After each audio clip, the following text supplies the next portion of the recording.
Never mind. Let me make sure I did it right. Fritos, anybody who belongs to?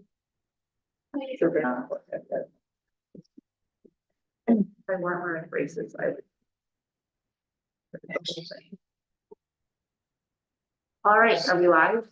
We are. Excellent.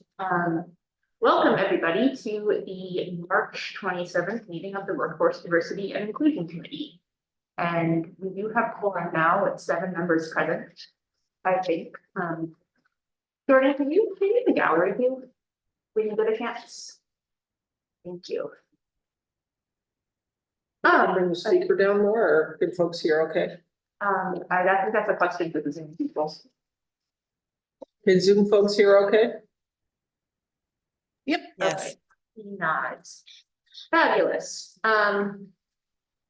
Let's start out with some welcome and introductions. We've got at least one new person here. And I want to include committee members or not. So briefly say your name, pronouns if you want, what your relevant to this title is if you want, and one word about how you're feeling or being today. I am Veronica Pillar, they, them pronouns. I am a county legislator and chair of this committee. And I am feeling great now that the sun is back. Yeah. Hi, I'm Annie Corman, also county legislator. I'm a member of this committee. And my pronouns are she and her, and my feeling is excited. Rachel Graham, I'm an employee at the county clerk's office and member of WDIC, and I am feeling pretty good today. My name is Hope Macklin. My pronouns are she, her. I'm the Insights Equity intern for Charlene, and I'm happy that the sun's out too. Charlene Holmes, pronouns she, her, hers. Chief Academic and Diversity Officer. And one word I would use is elated. It just feels really, really good right now. Just in general. Very nice. Hi, everybody. Dominic Recchio. I'm not a member of the committee, but I'm the county's communications director, for those of you who I don't know.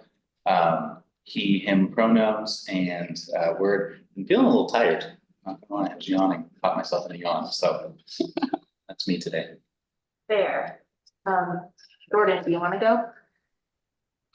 Hi, everyone. I'm off screen. I am Jordan Cree, she, her pronouns, and I'm the deputy clerk that staffs this meeting. And word for today is accomplished. We did a lot today in office. Thanks. Let's go to Travis and then folks on the screen. Pass the ball to someone else on the screen verbally, because who knows what order you're in. Travis Brooks, he, him, county legislator, District 1. I am feeling, I guess, sad today. And I'll pass it to Jen. Hi, everybody. Jen Micah, she, her. I am a community member and a member of IAAA, and I work at Cornell. And today has been one of those days where I have not been able to enjoy the nice weather because I've been literally in back-to-back meetings all day long. And I apologize, I actually have to hop off at 4 o'clock for another meeting. I will pass it on to Ken. Sorry, can you say what IAAA is for those who might not know? Oh, Ithaca Asian American Association. Thank you. Yeah.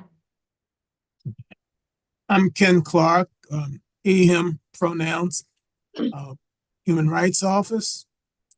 I would say in one word, I'm good, or rather good.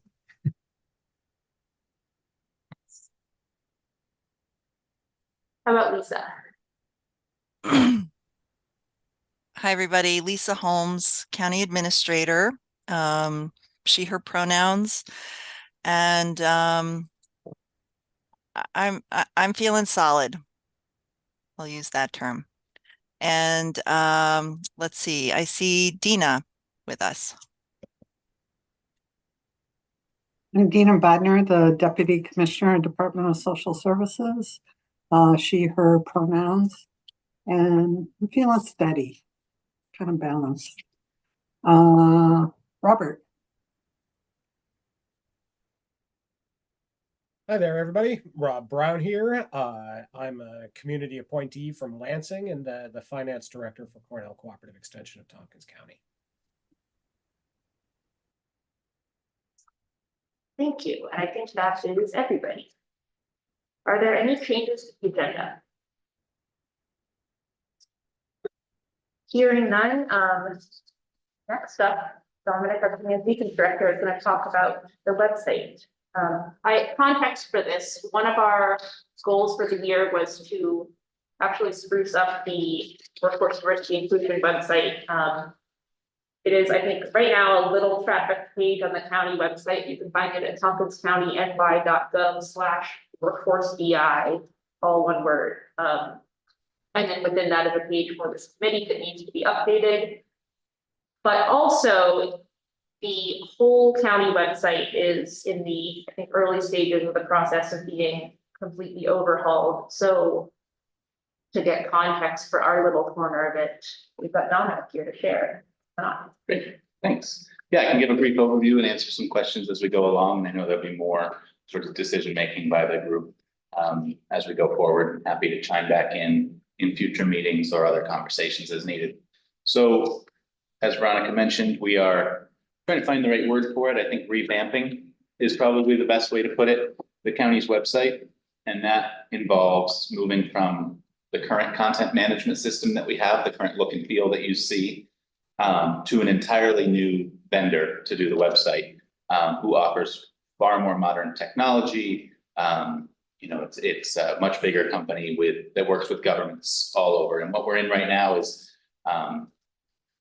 we've gone through the process of discovery where we've surveyed the community and our staff. And we got around 300 responses from a community survey and dozens of internal staff surveys asking about functionality, what people are looking for, et cetera. And all of that information is right now informing what we're doing that's called content rationalization. And that's where we're going through all 900 to 1,000 pages of the county's website and deciding what stays, what goes, what needs to be improved, what changes need to be made, all of those different decisions. And we're doing that department by department across the whole county. WDIC's pages are in a little bit of a liminal space, but probably are best sort of considered falling under admin because administration sort of since WDIC began many years ago when the website was created, perhaps in 2005. The diversity and inclusion and equity function for the county has really been centralized under administration and the chief equity and diversity officer role, though it is certainly present in all of, if not most of, our departments and the content that they put out there. So that's where we're in right now, that content rationalization. I'm meeting with departments, we're going through, we're trimming pages, changing things to be more modern, best work for us and the community. And so WDIC has a few pages on the website. And I have some thoughts on how that might live in the future, but I want to hear more from this group. I can say that over the past 30 days, the WDIC homepage, which also serves as the county's diversity statement page that's linked from the footer of the website, has only had 65 views. That is in the bottom 10% of our pages on our site. And the committee page, where most of the information about the actual activity of the group or the membership has only had 12 page views at that time. So I don't think it's something that people are actively seeking out or finding. It's linked to from every page on our site because it's in the footer. So it's kind of surprising to see the number be that low. But that's neither here nor there, I guess. Some thoughts I have about the new site and some things that I think are relevant to this group as we talk about it. One is the diversity statement itself, or of the county's commitment to diversity, equity, and inclusion. I would like to be much more ingrained within the site. So it's not, doesn't live on some separate page. Somehow maybe it's integrated in the homepage, you know, it's, you know, we're gonna have a mission and vision statement and values as part of the strategic plan, but that includes the diversity statement as well. All of those things should feel front and center when you're experiencing the county or the county's website. So I will say, I think that we're going to be able to integrate the statement or our commitment much more thoughtfully in the site. I think we'll be able to show the diversity of our community and workforce a lot better and the people that we serve on the site with a lot more imagery and video that we've been really trying to take diversity and inclusion into account. So that's in the content area, some thoughts I have. And the functionality, two things I think are very relevant to this group is the translation of the site. We intend to continue to translate critical public information on the site and hopefully have a great user experience for people who are seeking content in a language other than English. And accessibility for people with disabilities or people who need a screen reader or all those different types of uses. It's not an area I'm an expert in, but we currently have tools to help us improve the accessibility of our site. And we're looking at new tools on the new site that will allow users to make their own decisions, like this is how widely I want the text spaced, or this is the colors that are good with me. So there's other accessibility functions we're going to implement that I think will support people approaching it from all different walks of life. So I know that's a bit of content process and functionality, but those are some of the updates I thought were relevant here. And I'm, you know, planning to include WDIC as a part of the county's content rationalization or the admin department's content rationalization, where we might say, actually, what county admin might need is one DEI page. Maybe it's not the name of the committee, maybe it's the name of our commitment to diversity, equity, and inclusion. And that is something people are more familiar with because that's similar to other organizations and how they approach it. So I guess I'll stop there for any questions or conversation, but that's where the process is at and what I think is relevant for this group. Awesome, thank you. Annie. Thank you. As far as accessibility to people with different abilities, I guess where do you get that, you know, that information that feeds in to suggest what to do to help with people with different abilities? Yep, I think there's a couple of different layers that come into that. The first layer is having a content management system that meets the minimum requirements of, I believe it's all under the Americans with Disabilities Act, ADA compliance. That's part of the reason that we moved in 2021 from an older version of our current site to the version that it is now. It brought it into compliance with a lot of those accessibility areas. That's something that IT led at that time. Now admin is leading this new transition. So having that site be accessible, I can't talk to all of the details of that transition because that was before I was involved in the website, but it does meet those minimum requirements there. We then subscribe to a tool called Site Improve, which is sort of an industry standard tool that crawls our website every day and scores every page and all of our content on several indicators, one of which is accessibility on standards that are related to our industry, where government, under the accessibility standards, you know, there's a score that's sort of a circle.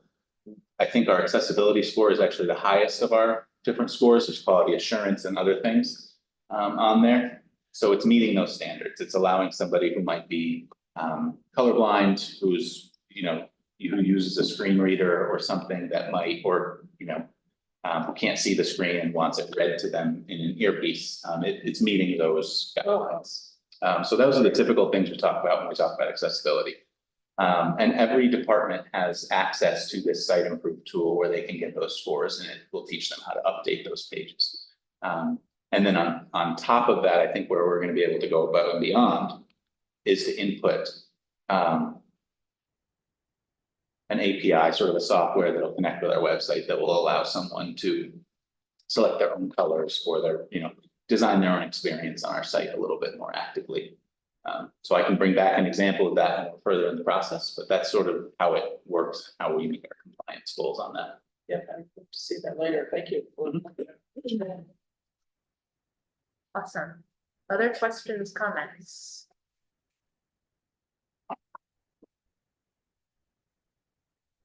Is there a person that updates that part of the site now? Administration, so the last couple of updates that have happened there, I believe either Ann, Peter Collins in our office, or myself have made the edits to the WDIC Okay. pages. Currently, the site is structured in a way that each department has one login to update pages and they're assigned pages. In the future, it'll be based on individuals, whose roles are for updating those. So like I said, probably still live under admin, probably live under, the confidential secretary to county administration would be the person in our office who will be updating those pages for our department. I have a couple questions. I guess one bouncing off Ann's for the accessibility of the site. That's exciting that you're focusing on that. Are you planning at any stage to do like real person testing with it? I'm thinking of how the Board of Elections had a couple like test out the new voting machines or try it out and give feedback and partnered with Flick on at least one of those. Is something like that in the pipeline? It's in the pipeline in the way that we want to do user testing. I don't know exactly how it's going to work yet, but yes, that's a goal. We started our process trying to understand the tenets of human-centered design and begin with the discovery phase and moving through different phases. I think there's a sort of a feedback loop phase a little bit further on that the vendor sort of gives us what we need to go out and user test it and then bring back that data. And the survey that we ran last year, we'll also rerun that survey next year, or once the new website is launched, and try to see some of the differences in those areas or some of those things. So I think, yes, we'll have people on computers that will observe, and then also we'll try to get the community-wide feedback in that area. And then another question I had is if we, this committee, want to put more content, say, on our committee website, how, if at all, should we be trying to time that with the website process? And it's recognizing some stuff is like content that we could put or ask someone to put on a static page that exists. And I think some of the desires will be what you talked about, incorporating the diversity statement and other aspects of DEI throughout the website in a way that would not just be update our little page. Mm-hmm. I think the first decision that would need to be made is do we want to have pages labeled WDIC? That could be a yes, like we have it now, and we could continue, or we could say that it actually should live as a more general page that's, about the county's DEI efforts, including WDIC. So I think that's a general question that should be answered by this group, informally or formally. And that would then determine, okay, if we want to have WDIC pages, then we can go down the route of who would be responsible, probably administration, what would the process be, probably communicating with our person who's responsible for that. If it weren't to be a WDIC page and it were to be slightly more general, and it might include, I know we have several different initiatives under diversity, equity, and inclusion. We could have a different page with some content about WDIC or something like that. So that decision would need to be made first, I think. And once that's done, then we could sort of look at what that process would look like. I hope that makes sense. I think so. Okay. Other questions or comments?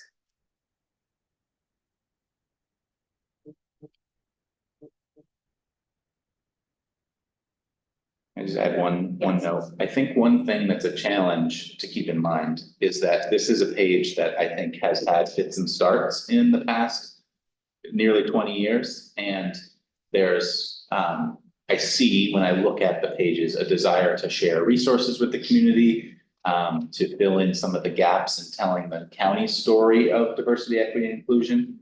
And I think some of those things have changed over time. I don't know that WDIC is as responsible today for posting that information as it would have been 10 years ago.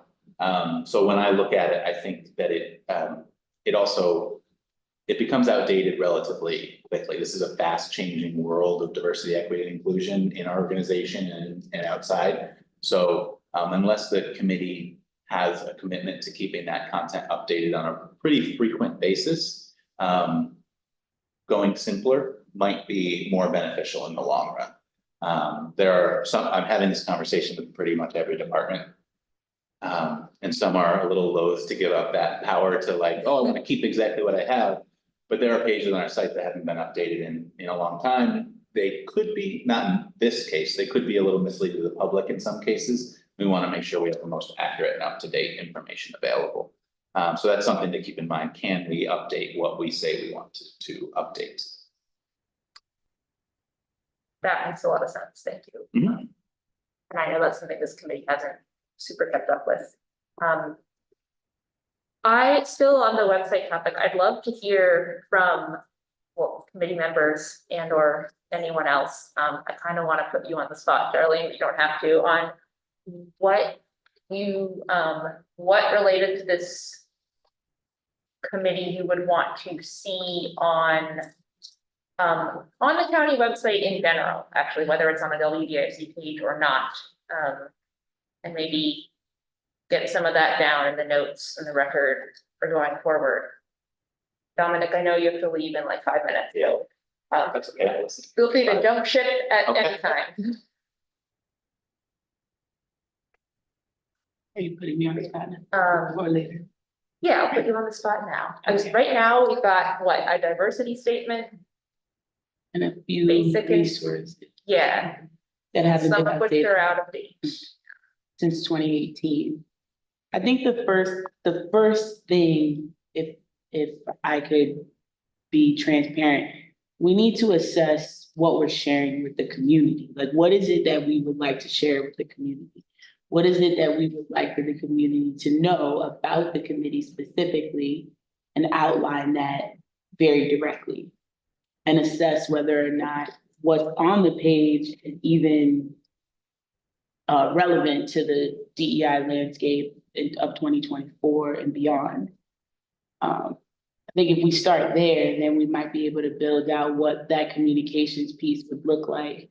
So it's not just putting things on a website because it was something we worked on. It's about what we want to share intentionally and how we want the community to be involved and updated on how we do that work. That can happen, and I agree with you, Dom, that because it's a centralized space now and there's a senior leadership cabinet that works on embedding the equity and ensuring that DEI is operationalized.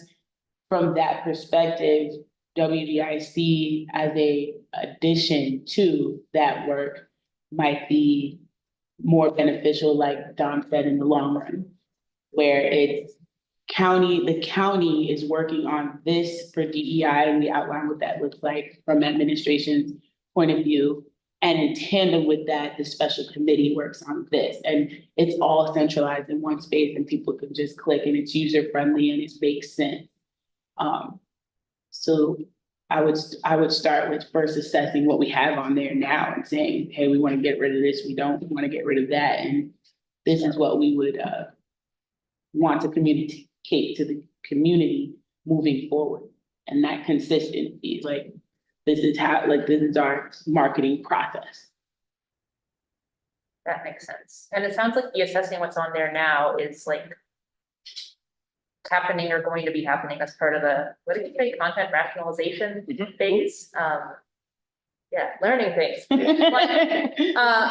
the other part you said of assessing what do we want to be sharing with the community is its own question that may look very different from that. Yeah, so I appreciate you being, frank with us, like, get back to the basics, transparent, relevant stuff, so appreciate that. And just in my head, thinking about like some of the other parts of things that like Don was saying too, like just an idea in the future is this, talking about like going to each department and seeing, well, you have a statement, but people aren't clicking it. Just one idea was like, what if you had, click on this to learn what our department is doing. or what has done, or this is an initiative, or this is a way, something, but there's a reason for them to click on it. And then it goes back and we kind of, maybe it goes back to our pages, but maybe not, but just some more engagement. And if we're talking about, like, just say accessibility, here, click here to blah, blah, blah. Yeah, I can build off of that and just share maybe a homework assignment for the group to look at would be whole health as part of their strategic plan and merger, included diversity, equity, and inclusion, and they have a section of their whole health website that focuses on their commitments in that area. And so, for example, if we were to have a county's DEI page in any way, that's the type of thing it should link off to in some way. And unfortunately I have to go, but there will also be a function in the new website that we don't have now, we'll have in the future, that allows for tags. And we could tag all of the pages or sections of the website that have those department DEI work, commitments, anything that relates, we could tag all of those pages, diversity, equity, and inclusion. So when someone searches diversity, equity, and inclusion, they see everything that comes up with that tag, or our page could just collect all of those. So there's some really interesting things that can happen in the back end to support exactly what you're describing, where someone might be able to see everything from one place. Really interactive, just like, you know, like, say you're going to whole health and you're, various things, you're asking for something or you're needing something, you could find it out ahead of time, or that you can go there and you can ask for something, or they're open and accepting with whatever, or they're gonna help you with whatever. So to know all that stuff, or at least to know some of it ahead of time and to access, then I think to be more accessible, I think is a really great goal. I'll watch the rest of the recording and do anything you need from me. Thank you. The tags idea also sounds so exciting, and this is me speaking just as a user of websites who often struggles to find things, like many websites, not just the counties. I'm gonna try just to go to the PR, but not PR, but meet and greet. So I don't know if I'll leave at 4:30, but we'll see how things are going. Okay, and we'll be done by then. Other website. Lisa. Thank you. I guess also picking up on some of the things that Dominic was alluding to, I guess I would want to think about the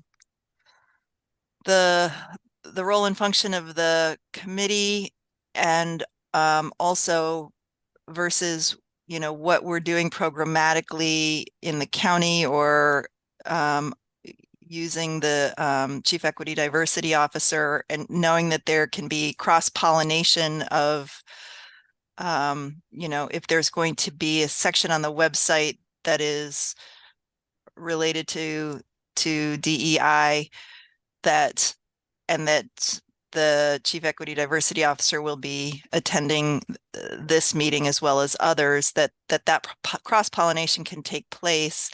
And to the point where when the WDIC website was created, we were in a much different place structurally in the organization than we are now. So and thinking about and I know this is a special committee, it's not exactly structured like our other committees, but in terms of our other committees, they're mostly agendas and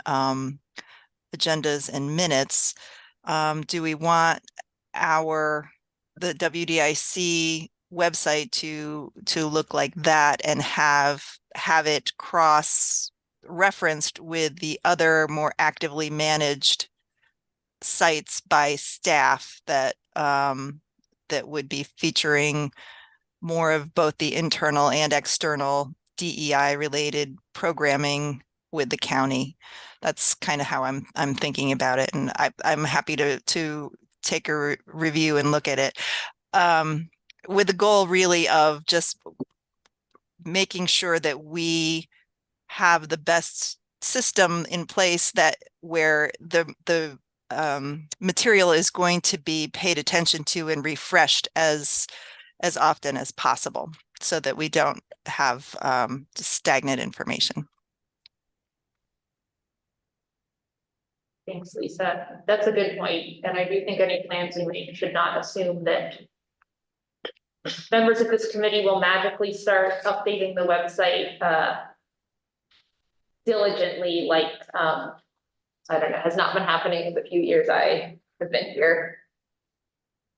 And I may be talking about myself too, but yeah, it's different that none of being a member of this committee is nobody's full-time job. Exactly. And it's not meant to be in any way finger pointing. It's really just setting up the best structure so that logically those updates and refreshes and that information is tended to with the staff structure in place, which we now have a bit more of than we did previously when we launched this website. Awesome. So I think we have a few things to go on from here. Any last things to say about the website? Past, present, or future?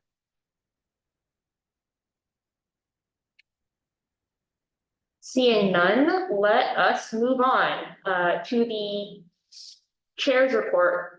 I really just have one thing. When looking at the goals for this committee, we talked about one of them being evaluate, I don't know how it was phrased, do some work on the possibility of a countywide living wage. And since talking about that, we had some discussion in the full legislature about where that work might live, work of seeing what would it look like and would it make sense to mandate a living wage be paid countywide.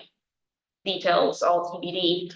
And it was determined that that would make more sense having that work start in one of the standing committees of the legislature, where the members are all legislators who can mouth off about policy as much as we want, as opposed to, for example, non-political staff members of the county who might not feel so comfortable doing so.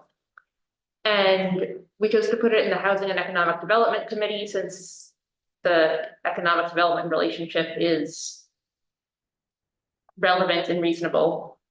So that is where that topic is going to live or begin to grow, I suppose. And I certainly invite all of you to attend meetings there or follow along with videos or whatnot. In particular, the next meeting of the Housing and Economic Development Committee, which is a week from today at the same time, the same place. There will be, so this is April 3rd, Wednesday, April 3rd, 3 to 5 p.m. Somewhere about in the middle of this meeting is going to be an informational presentation on the idea of a living wage throughout the county by some folks who have spent the last few years researching this with surveys and simulations and whatnot. And I think it'll be interesting, and I encourage you all to come there to chime in. And I don't know if you'll be allowed to ask questions. Actually, that's a question for the chair. But that's where that topic is going to be next. That is all I had. Annie. I just wanted to add, not sure if you mentioned this, one of the reasons, another reason why it was thought that that topic could be there in the Economic Development Committee was because it's also more focused out in the community versus internally, just at the county. Not that we don't comment or try and change the community, but this seemed like more broadly based on. Right, yeah, where if the discussion were about just paying county employees a living wage, which we could do, or something of that ilk, that would match this committee's scope more. Robert. As I think most of the folks in this room are aware, I'm incredibly close to this subject and have on a regular basis engaged with the county as a lobbyist, not a member of a committee on the subject. I think that the decisions being made about where the living wage conversation should officially be housed and so forth sound reasonable. Although I think that we as WDIC should still keep our eyes on discussions of how that relates to the relationship between wage inequity and especially wealth inequity being intimate relations of systemic oppression. And that's those remarks and any evaluation of those subjects in policymaking would be reasonable subjects of discussion here, I think. Good point. And sorry, could you say the last sentence again? I was having trouble hearing you. Oh, sure. I said that discussions about wage inequality and wealth inequality as they relate to systemic oppression and the relevance of that to policy decisions, I think are very reasonable subjects of discussion for us to have here and perhaps to pass along as, if not recommendations, then considerations to those primarily focused on decisioning the subject. That makes sense. Thank you. And one more thing, there's so to help with the communication and back and forth too, in addition to folks are welcome to come to HED and encouraged. It just so happens that Travis, Veronica and I are on the Housing Economic Development Committee. Yes, good point. So we three will be there regardless. All right, shall we move on to minutes approval for February 28th, 2024? Annie moves the minutes. Can I have a second? Rachel seconds. Any comments, corrections, troubles? I will say I love seeing Mrs. Cree in the minutes. We don't even often get what's referred to. Yeah, that makes me smile. That's all. All right, let's move a vote on approving the minutes. Travis.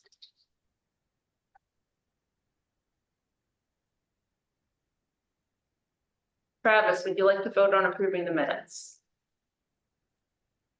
Yes, I'm sorry. I didn't realize that was me. Yes. Ken. Yes. Lisa. Yes. Jen. Yes. Robert. Yes.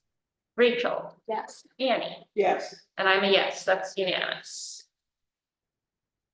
All right, moving on. Updates, we have a Chief Equity and Diversity Officer report. Charlene, take it away. All right, hello everyone. Going to give you a couple of updates. I saw in the minutes that last month, Rachel shared that we are having a leadership DEI summit, an internal leadership DEI summit for managers and, for department heads, deputies, and leaders within their departments. That registration has exceeded its capacity. I had an allocated amount of slots for our staff, and we've had an overwhelming response. So I just want to say thank you to Tompkins County Workforce and all of the deputies and department heads for being excited about learning in relation to DEI leadership. So we have exceeded that registration. It is now closed on April 9th. We will be in the Emerson Suites at Ithaca College. I sent out a teaser and I'm gonna share who will be in attendance. Our keynote speaker will be Dr. Cornell Verdeja Woodson, and he will be talking about seeing yourself in the work.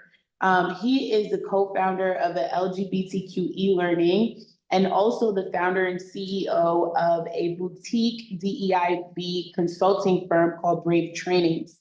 He's also a Cornell graduate, if I'm not mistaken, or had worked at Cornell University and led DEIB initiatives. So it's going to be very exciting to hear from him.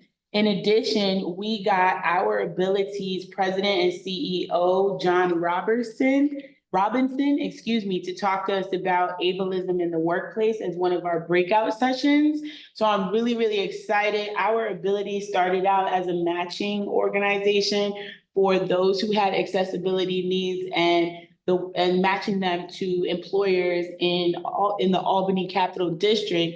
It since has turned into a tech hub that is matching individuals and community members who identify as those with accessibility needs to large corporations all over the country. So it's going to be very exciting to hear from him. And I'm excited to be able to engage in learning with him. And I hope that, between him as the keynote, between Cornell as the keynote and John as one of our breakout sessions, it should be grand. Also, yours truly will be giving a breakout session. My breakout session will be called Fostering Psychological Safety Through Belonging Frameworks. We'll be discussing the difference between inclusion and belonging because they're dismantling or disrupting the interchangeable use of those two terms and giving people a more clear understanding of what inclusion means and really how to operate belonging in a workplace. So that's really exciting. The teaser went out. We have 2 more breakout sessions that are coming. An additional teaser will go out after that, and I'll be excited to report to you all once the summit is over. So I wanted to stop and just ask if anyone has any questions, any feedback, any comments. I got an email that said what one of the other breakout sessions was. Oh, you did? You did? I did. But are we allowed to say? Yeah, you can. Yeah, that Dr. Leslie McBean Claiborne is leading one. Yeah. About, I don't quite remember, but like leadership steering DEI work. Yes. And we have Dr. Shelley Michelle Nunn as our evening keynote, who's going to tell us how to make the work practical. So the goal for this summit was really to present the workforce or the leaders within our workforce and our legislators, not with this conceptual space where it lives in the stars and you can sit around the table with your friends and have a beverage and talk about how you know about DEI. We really wanted to help people operationalize it and bring it into their scope of work. So you'll get inspired, then you'll have tangible tools, and then Ms. Shelley will close out showing us how to take those tools into our respective workplaces and yield fruit from it. So it's going to be really exciting. Thanks for that. There's an evening part too?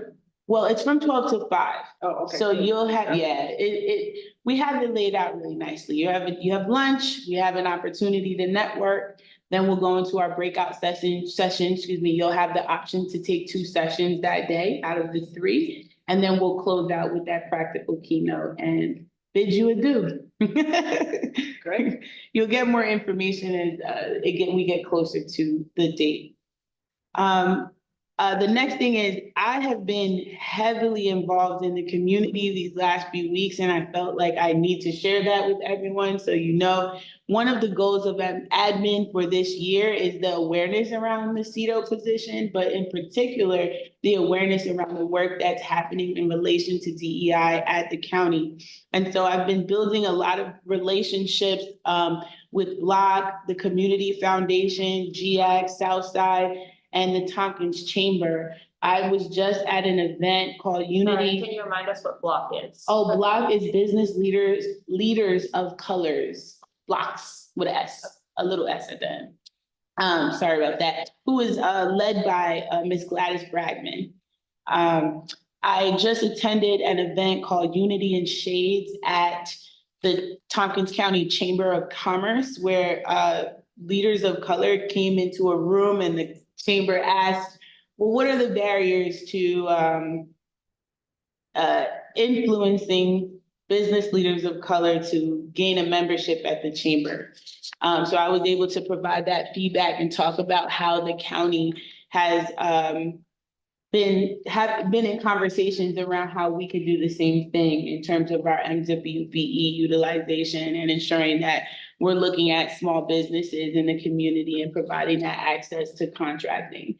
So preliminary in nature, but just wanting to have a conversation with you all, sharing what I've been doing in the community in relation to the role.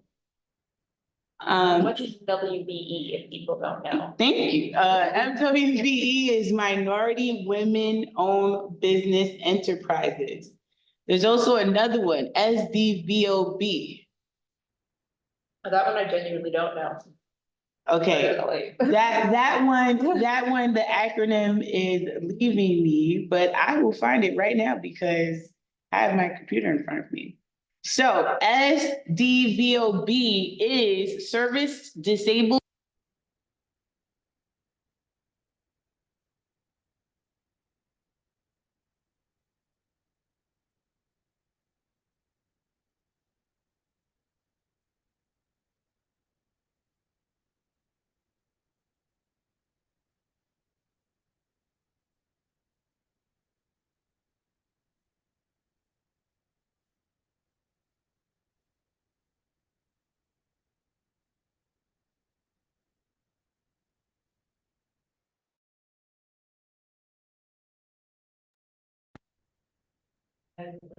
Really CETO in this position, and really it's about an assessment of the organization, and it's about centralizing the work so we could disseminate it across the organization. Prior to my arrival, during my time speaking with the lovely county administrator, the goal of, it seems, the county is centering equity, embedding equity across the organization, meaning that each department is instituting and operationalizing the concepts and initiatives of equity within their own scope of work. So the interns and I have been conducting research in regards to that. And our research spans a lot of different, what we call equity indicators. But one that I wanted to bring to you all is that we have been doing a little bit of research in relation to our diversity metrics in regards to the workforce. And so we are flushing out that information, juxtaposing it to what we will be talking about later on today, what our previous 2016 to 2017 diversity metrics look like. And when we are prepared in the next couple of months, we will present to you all our findings. And our findings will most likely include updated demographic information in relation to our workforce, with a little bit of insight into where were we then and where are we now, and what can we recommend to continue to diversify our workforce and create and cultivate that space of inclusion, belonging, equity, and all of our wonderful values that we have. So I'll stop there, just in case you guys have any questions. My update's kind of long, but I missed last month, so forgive me. Okay, lastly, I will be presenting at GEO next week, and probably will hear this again, but I am almost concluded with my listening tour, which is another component of the assessment, is research. And then I went on a listening tour, which involved qualitative and quantitative data. The qualitative data was me meeting with each department head and their leadership team. We talked about their initiatives, their successes, any boundaries they had, and any support that they needed. And then it concluded with a 2-minute qualitative survey that was administered to the workforce by department. And it was really just asking, when was the last time you had a DEI training? What DEI related initiatives are currently active in your department? And what is your perception of the commitment to DEI in relation to your department? So I just wanted to share some high level themes that came out of that from the qualitative perspective. In my conversations with department heads and their leadership, workforce diversity enhancement. A lot of our departments are seeking to identify barriers and opportunities that are either hindering and or they could enhance to diversify their specific workforce. Another conversation that came up or high-level theme was the civil service exam. That is something that is not directly in our control, but having discussions about how the civil service exam might be a barrier is important. Culture and morale. A lot of the culture and morale conversation was particularly in the context of DEI initiatives, seeking more ways to improve the workplace culture, people being able to have the conversation, not feeling so flustered when they hear terminology that is, currently buzzwords in the landscape or could feel political to them, things of that nature. Retention efforts. Understanding unique challenges based on individuals who have intersections of identity. Another high theme was access to DEI related training. It seems like there's a hunger for training. I got that firsthand with the summit. So as WDIC, recommending ways to build institutional capacity around DEI will be very, very important. And identifying those gaps and opportunities for improving language and inclusivity training. A lot of folks share that sometimes they don't feel as comfortable using pronouns, or they don't want to mess up using pronouns, and they don't know what to call someone in terms of their race or ethnicity and things of that nature. We need to get more comfortable about those conversations. They're not taboo in 2024. They just are what they are.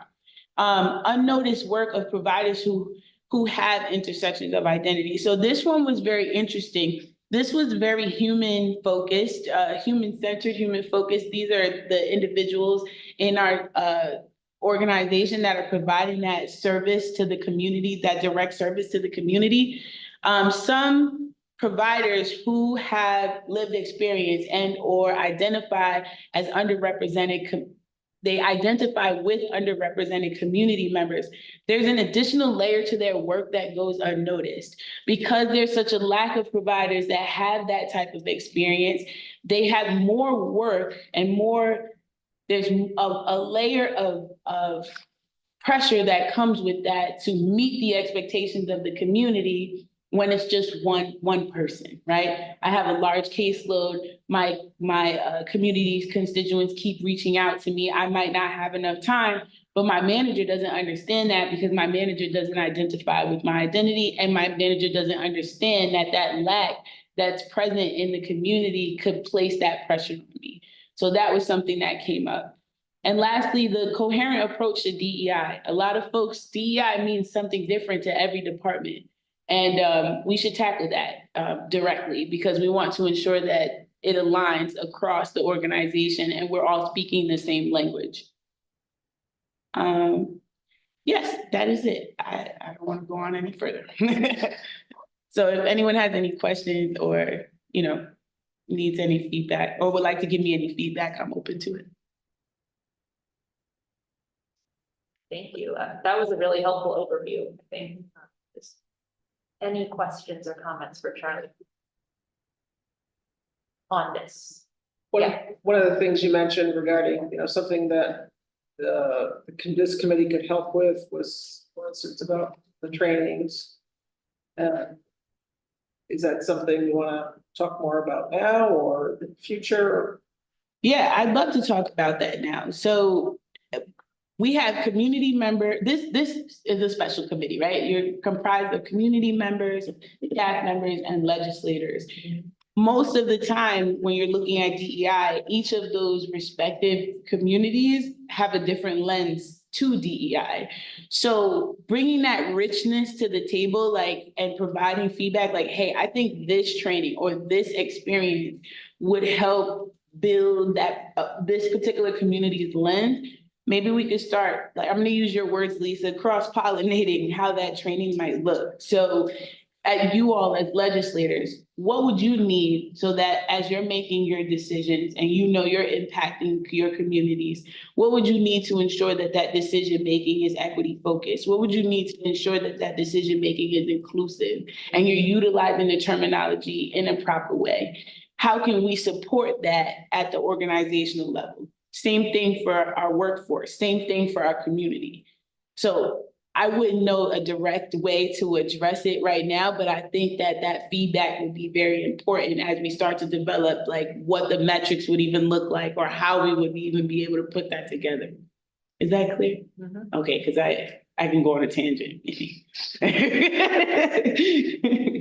Yeah, so I think that's something for us to think about. I mean, like, one idea I had was like, well, you know, say from a legislator point of view, there's specific things, you know, that maybe it would be helpful for us to be able to get a common language and work together, you know, because if one of us brings something up, you know, we're looking at it, like you said, from a lens, or we have we have terminology that we're using and others might not know the terminology or might not have the shared terminology, the shared vision, lots of things that could help us. But also, you know, hearing maybe departments have the same thing. So looks like you're gonna figure out, or you're not you necessarily by yourself figure it out, but help us figure that out.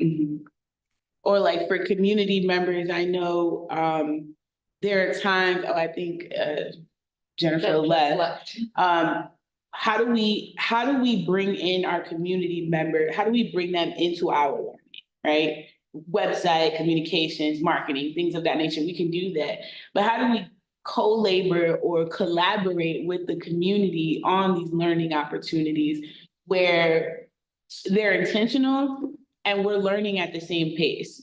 So now not only is the organization speaking the same language, not only are the legislators speaking the same language in relation to DEI, because we don't want to say that everyone's robots, but in relation to DEI, understanding the landscape, how do we co-labor or collaborate with the community where they understand. So when we put something on the website, their anticipation is not, I'm confused about what this is. It's like, oh yeah, I went to that event, the county had that event, and they collaborated with this great organization and I got to learn with them.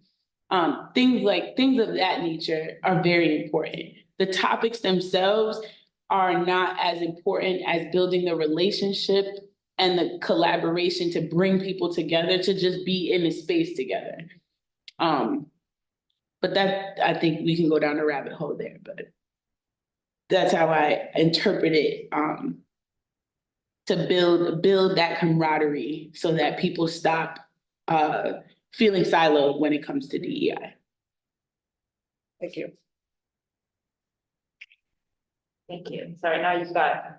Right, go down a rabbit hole. Yeah. I appreciate you bringing up some of these focuses, and I'm sure I've already forgotten some about the relationship building first. I think that having people from really different backgrounds or communities or just ways of currently moving through the world interacting is just really, really helpful for, at least in my experience, it's helpful for sort of expanding my own worldview and just being a better relator to others. Almost doesn't matter what the interaction is about, as long as it's a generally congenial one, and if it's genuine and not surface level.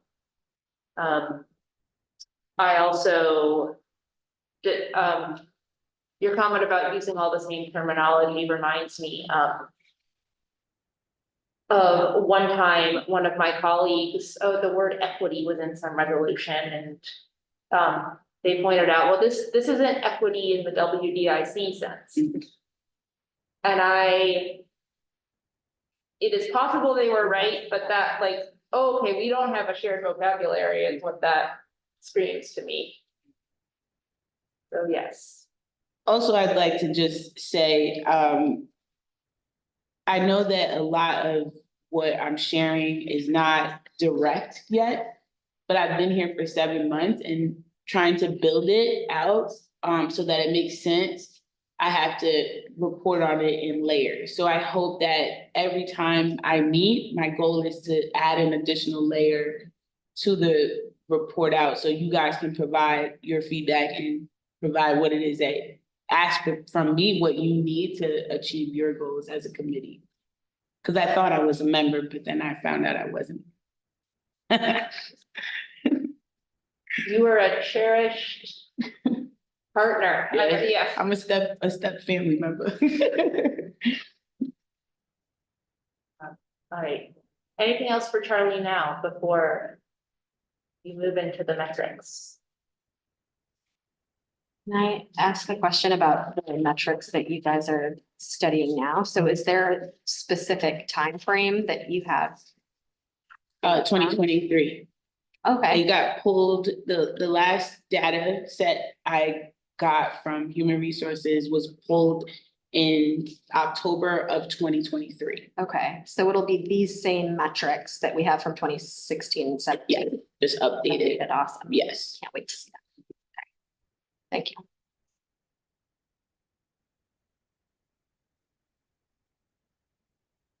All right. Want to take it away with the next thing? Me? You. Me. You. Oh, okay. I didn't know this was my, okay. Or, well, So has everyone had a chance to look through the diversity metrics from March 27th, year end of 2016 that was released in March 2017? This is on the WDIC website currently. So it's this, also in the agenda packet. yes. But just going back to the website, this is what we're sharing with the community externally. So we should look at it from that lens as well. So this was a comprehensive assessment of what our workforce looked like. And this was based, the equity identifiers that were here were our demographics, which are sex, race, ethnicity, and age. We did not have we did not have sexual orientation, veteran status, or disability status. We are adding that into our assessment. And so this went full-time workforce. It gives us a general overview. It gives us a general overview of our officials and administrators, anyone who's at a professional level, our technicians, our protective services, our paraprofessionals, our office and clerical, skilled craft, service maintenance. And then we had a 26-year red, which showed us a little bit about our new hires, what they looked like our incoming incumbents, and then those who had separated from employment during 2016. And then there was a comparison of our sex, race, ethnicity, and age from 2016 to 2017. So we can see a juxtapose of whether or not we've increased in diversity based on these metrics. Now, I'm gonna open the floor for discussion about this because I was not here when this was created. So if anyone was here and has some additional context, that'd be great to talk about, I feel. I was not here, but I just wanted to say one thing, which is that the categories here, I think sex, race, and ethnicity, and age, you correct me if I'm wrong, but I think those are pieces of information we collect about every employee as mandated by the federal government and reported to them. Whereas the other categories you named are not these federally mandated ones. And I think that is why only these are in this report. Yeah. And the method for collecting others, which are also important, is a little different because you can't require that an employee divulge them. Yeah. But you can ask. So how do you get that information then? So as of now, veteran status and disability status has been asked of our workforce. And those who have answered are counted in that. If they did not answer, we can't account for that, but we will, in the assessment that we share, we will openly be transparent that these were the individuals who answered, and based on those who have answered, this is the percentage that we have. Now, what I was hoping is that this diversity metrics assessment trickles into our next climate survey. And I don't want to talk about two things at the same time because it's layered. But the way we would be able to ask is also in our climate survey, which is low hanging fruit, low inertia. Most people do answer those demographic questions. So I get you. Thank you.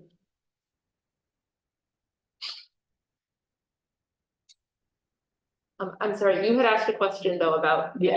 if anyone who was here when this data was collected and or presented and has any comments or perspective to offer, I welcome that. We welcome that. I was here at the time, but I don't know that I have any particular insight to share. It was collected through human resources or compiled, I believe, through human resources and possibly the county administrator at the time. And like Veronica said, using the categories that are asked of all employees upon hire. So I don't have much more information than that. may I ask a question of the committee? Since myself and the acting are sitting here, what will we be looking for? Because these are just a bunch of numbers on a paper right now. But as WDIC in the context of our lens, what are we looking for? What would we like more information about in relation to our workforce and our organization? Annie? I know for me, one of the things that I think about is what are the demographics of our community, say the county. Some people talk about further out because a lot of people, commute in and work out, live outside the county. But I think for me, since we are mainly servicing our county, I guess for me, the demographics of our county to see and compare that what we have, because we've heard, I say we, I know at least Veronica and I, but I've heard people say, legislators say, oh, we're doing fine, with our hires as far as, equity and them employees. And are we, and what are our goals? But I think first to compare the numbers and to think about that. And I don't know if we can get these numbers, but also can we compare numbers of people that apply? And might that help inform us of, are we reaching out, or what are barriers to people then actually getting jobs, if, what, but anyway, I think that would be helpful information for me. Piggybacking off that, I'd love to compare demographics of our workforce at large, but also those that do direct service to community members with the demographics of those community members being served. And I'm thinking back to one of the things you said on the listening tour about the like unnoticed extra work of providers who are minorities or minoritized in some way, having possibly carrying all the burden of, or this whole extra burden of relating to other people from their community that the other employees don't. And that if we could, when there's like a provider-providee relationship, if the demographics could match closer, that seems like that would be better for everyone. Okay. I'm, not like the people who work in these services should be children, but you know what I mean. Yes, absolutely. Should be the same age. Yes. Anything else we're looking for? I'm taking notes. We're taking them. Y'all on the screen can't see me trying to make eye contact with you, but I'd love to hear from folks who haven't spoken yet much today.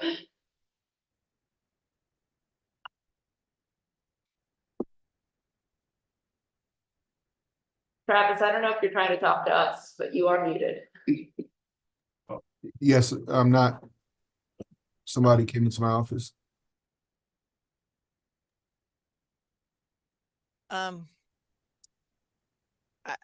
think, I'm not sure if it would be, useful to this committee. I do know in departments, there are efforts, often made, there are always efforts made to broaden candidate pools along the lines of racial diversity. There are also often efforts made to hire non-traditional candidates, and that depends on which department you're in. So for instance, at the highway department, a non-traditional candidate are often female, same at the sheriffs and corrections. And whereas in DSS, in some cases, in some divisions of DSS, they're looking for more males, because the traditional applicants are females. So that's just something to be aware of.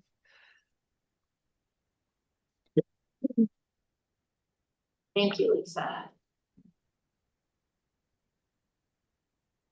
And Dina, Robert, any thoughts? Or things you would want to know?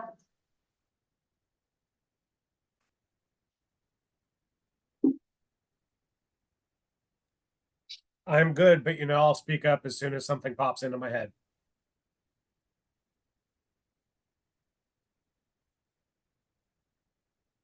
I do trust you on that. Rachel? I'm just thinking, I'm curious. I know we have it separated out into different groups or types of job, but I'm curious if there would be a way to see it by labor grade. That is something that we're working on. I Okay. actually just had a conversation with Ruby, so that we can hash out what that would look like by labor grade and by union contract. Right. Because that might tell another story as well. Right, yeah. So yes. Okay. We're working on. I need more information about how I can approach that. Mhm. So I'm in inquiry mode. Right, with right. that. And I can keep you abreast of that. Okay. It's a great question. So I guess this is my last question, because I know you all have somewhere to be and I can go all day. Now, you all told me what you wanted to see, right? Okay, so I'm gonna put some numbers on a piece of paper, I'm gonna give it to you. But then what do we do with those numbers? What, like you said, Andy, what are our goals? Right? I'm not asking you directly, but you said something, it stuck with me. What are our goals after that? What is it that we would like to see from the county? That we can actually try to move forward tangibly, not just saying that this is something that we want to do. But we have to figure out what that is. Is it diversifying our workforce? Is it providing promotional opportunities? Is it, there are a plethora of things that we can look at, we're already seeing trends in some of the data that are like, okay, you might want to consider.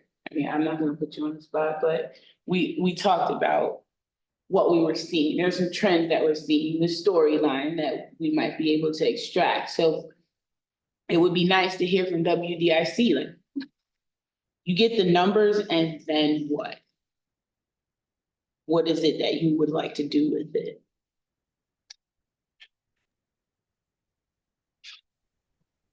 I guess where my mind goes is into what are the bigger questions we're asking, or when you think about like diversity, equity, inclusion, belonging, what does success look like? Like, what does a really inclusive, equitable organization where everyone involved feels like they belong look like? Can we articulate that? I'm not gonna try right now, sorry. And then if there's aspects of what that looked like that would, if we got there, show up in numbers, then what numbers would those be and what would we want them to be? But we've got hands, Dina and then Travis. So I was just thinking in terms of how to target outreach a little bit more. So like when I was looking through, like things are broken out by like different types of positions. And so I saw like the professional, there was like probably the smallest amount of people of diversity. And so to look at that, and are there ways we could do specific outreach in different, like I know we employ attorneys and, medical staff, like, are there ways to do more targeted outreach in that way? So that's, and yeah, and kind of educational background, that sort of thing. Thank you. Travis. I don't know for me if it's so much as getting the numbers and then looking at something. I think that it's what are our goals, and then do the numbers reflect that, and if not, then what? I think that we know we have a good idea that the numbers don't match up already. I think getting the numbers just verifies that. But I think is what is the shared goal and vision of the legislature, the county exec? Where are we trying to go? I don't think anybody would be surprised to find out that the numbers don't match up. The idea of and then what is the pathway to get there? And what does that look like? And are we ready for that conversation? I think Charlene could get us all the information. She could get us all the data. But the real question is, collectively, are we ready to go there? Are we ready to do the things? And what do those things look like? For example, on our qualifications, our minimum qualifications, are we ready to have that conversation about minimum qualifications? So in some of the positions, is the education more important than the experience? And are we going to really look at lowering the education and increasing the experience so we can bring people in? I think those all are part of that conversation. The data isn't going to be surprising. You just look around at departments. Having folks at departments that are front facing, that are lower level positions, is that really diverse? Or having people in decision making positions, is that diverse? Having one person versus two or three. Somebody once said to me, one is a token. Three, it shows that you have change, right? So what are we willing to do, and what conversations are we willing to have to get there? The numbers are good, but they are what they are. I don't know if that answered the question that was asked. Yes, it answers my question. My first question. Lisa. Thank you, Travis. A lot of what you said sparked some thinking in my mind as well. I think it's been a long time since we have compiled these numbers, so compiling at the very least the same numbers or along these same categories so that we can take a look at if there has been any movement since this last time. That would be useful, just as a bare minimum to see, has anything changed since this period of time? And there have been a lot of intervening factors, number one being COVID, and there were a lot of retirements. There's been a lot of new staff hired. Have our numbers change significantly along any of these categories? That's one question. And then what we're willing to do once we look into it, I think that's a great question, and something that made me think about our climate survey, and that we are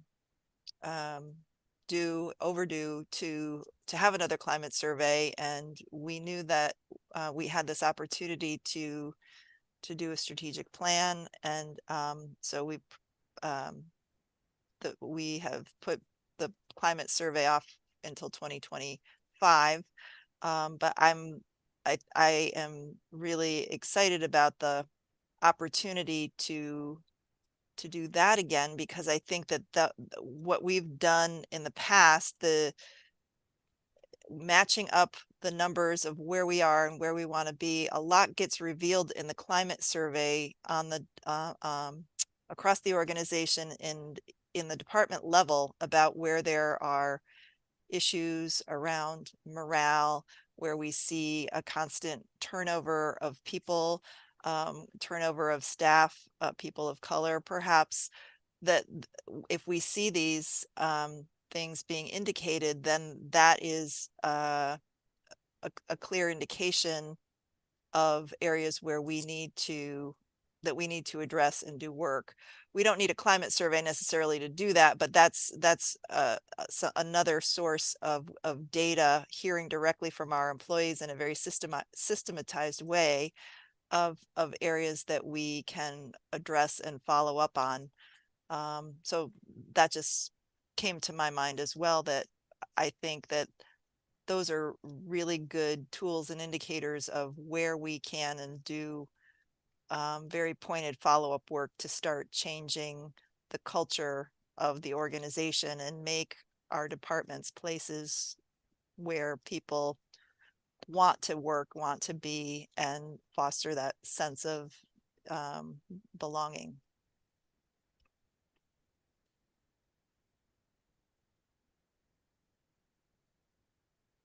Thank you, Lisa. Ina. So this isn't necessarily specifically related to numbers, but what Travis said, so, and some things Charlene was talking about earlier, along with this kind of sparked this in my mind. So we've had some discussions within DSS, myself and my staff, our staff development coordinator met with all of our units and asked what kind of supports people needed related to DEI. And so related to what Charlene said about our staff who are particularly, we have several staff, a supervisor, and a couple staff in child welfare who are Black, kind of this notion of being overburdened because people, they're the go-tos that people are asking them questions. And so they have this additional workload. We have policies both in child welfare and in our eligibility that we have to do additional work related to diversity, but our staffing has remained flat. Okay, so we have these additional things related to diversity, but we don't have any additional support in terms of workforce to be able to carry that out. So one of the things we know about being able to counteract implicit bias is being able to spend more time doing the work with people to think things through and be mindful of things. But if instead, as we're adding on more of these responsibilities, it compresses time, which means people don't have enough time to think things through. So Travis's question about, so this is like a side thing to some of what he was pointing to, is if we're serious about doing this, we're going to have to look at giving departments the supports, staffing wise, not only in terms of looking at minimum qualifications so that we can diversify, but also so that staff have the internal resources and time to actually do this work, both internally in relationship with their colleagues and serving clients. So as DSS, we're front facing. That's one of my main concerns. So So anyway, I think this is the committee to put that out there to look for that support. So thank you. You sparked my passion around this. Thanks. Thank you, Dina. Others?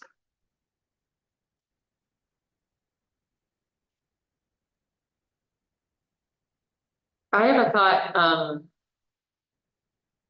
maybe jumping off part of what Travis said, or I've written down these questions. What is our shared vision? Where are we trying to go? What does a diverse, equitable, inclusive, just org? I don't know how to put belonging into an adjective, but to think about that too. What does that look like? And I'm wondering if I guess, do we as a county have that vision anywhere? We have a diversity statement, but that's not quite like, that's a little too general, I think. Is this, first tell me if this question even makes sense, but does our like shared DEI vision, is that something that, first of all, is that something that's part of or going to be part of the strategic plan already? Or is this something that we could get from the next climate survey? And or is this a thing that, say, this committee could cook up our version of and then suggest to the broader organization? And I would love to have that because that, I've been reading this book called Thinking in Systems by Janella Meadows, which I already talked about at a different committee, and highly recommend it. And in one bit, she's talking about the pitfalls in systems thinking or in like lack of systems thinking. And one of them is if you've got a system like a government organization is, and you have a goal for it, say to like make it more equitable and diverse, and then you decide to measure that goal with some metric that is not quite the same as that goal, then your system is going to evolve to prioritize the metric you've chosen, even if that happens in ways that are not actually serving the goal. Her example was, if you want a robust economy, you might decide to measure that in a country with the GDP and try to raise the gross domestic product. But a lot of things that raise the GDP are not actually signs of a healthy economy. They just make the number go up. So if we had a vision, then maybe we could find what numerical metrics will foster the vision as opposed to picking numerical metrics. And I don't hear anyone say like, oh, let's just find a number and chase that. The conversation is completely different than that. But I think having something articulated that we could come back to and see, is trying to get this number to go this way actually serving this goal, or the ways that make the number go up and down that are actually harmful. Lisa. Lisa's got the answer. Yes. I know, I do not, but coming soon to a committee near you is the next iteration of the strategic plan with mission, vision, core values, diversity statement, and the strategic priority areas. That's going to be coming to the next GO committee meeting and then to the full legislature, but it's going to be sent to the full legislature. So to answer just the first part of your question, Veronica, we had embarked on the strategic planning process with the goal of centering equity in the process so that we wouldn't have to, it wouldn't be off to the margins where we would be thinking about DEIJ efforts, that it would be a part and parcel of our strategic operations plan. So so that will be coming out very shortly, shared with legislators, I think maybe tomorrow or the next day, and then coming to the next GO meeting. And you can review and and comment and edit as you see fit. So hopefully those shared mission, vision, and values will be common across the organization.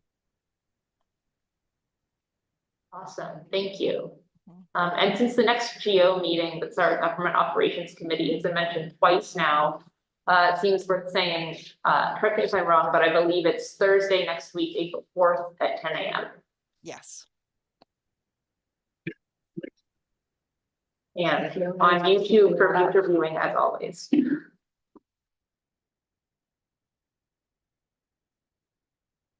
All right, I don't remember what question sparked this discussion. Can you remind me? When you get the numbers, Oh, yeah. what are you going to do with them? Yeah, I took a lot of notes, and myself and the equity team will present you with numbers based on what our questions are here, so that you can have further conversation around goal development and what the shared vision might be in conjunction with the strategic plan. And when you see the strategic plan, you'll see all of these things will start coming together. They're like all these tentacles out there, and we're trying to bring them into the middle so that it can disseminate more comprehensively. Awesome. I'm excited for this. Any other committee member comments, inputs on this topic?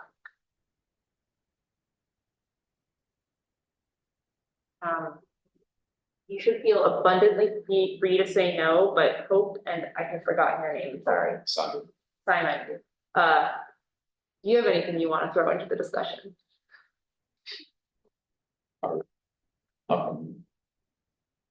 No, I don't think, I mean, I think our data will contribute when it's all put together, which will be good. Wonderful, thank you. All right, anything else from you, Charlie? Mm-hmm. All right, we're on to committee members' reports. Does anybody have anything WBIC related you would like to announce or share?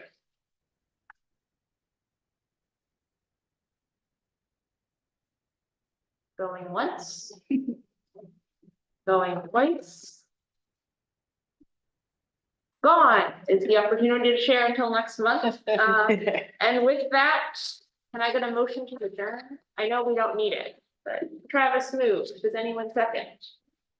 Okay, Lisa seconds. All in favor of adjourning? That's some of us. All right. We're adjourned. Thank you all.